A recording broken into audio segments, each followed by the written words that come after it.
A new documentary in IMAX theaters showcases the challenges behind being a Blue Angel, an elite group of Navy fighter pilots who travel the country showcasing their skills. You're fighting a standard, and the only standard is perfection. Commander John Hilt was part of the Blue Angels for 3 years, flying as the right wing on the elite team of pilots. When I watched the movie, when I watched the air show, it's hard for me to believe that I ever actually was in those planes and did those things, because it's still incredible for me to watch and see and believe in. The team of 6 pilots fly within 12 inches of each other, moving at speeds of hundreds of miles an hour.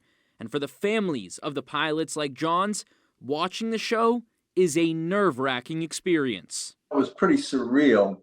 You don't expect to see your children doing things like that. The first time I watched, I did shake. I actually worry about him more on a carrier on deployment than in the Blue Angel show. For John, being a Blue Angel was a lifelong dream.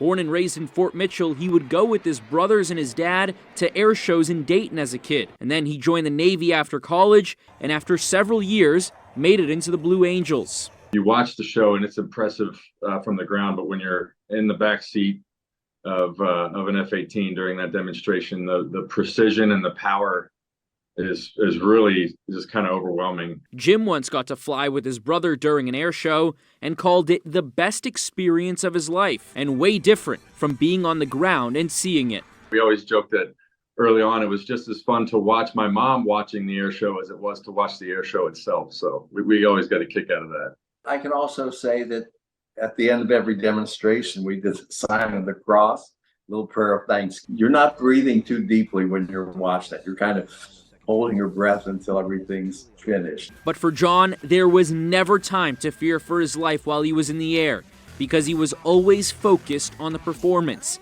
and believed in the months of training he went through with his team that they'd put on a show. And that mindset is really kind of what unlocks that level of performance that you need to get to be able to fly less than 12 inches apart, by the end of the season. Inherently dangerous.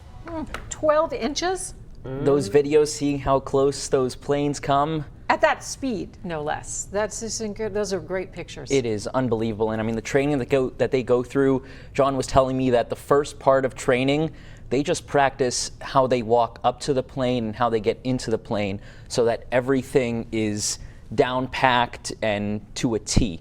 It's unbelievable. Thanks for checking out the Local 12 YouTube channel. Click the links and tap subscribe to get notified anytime we post.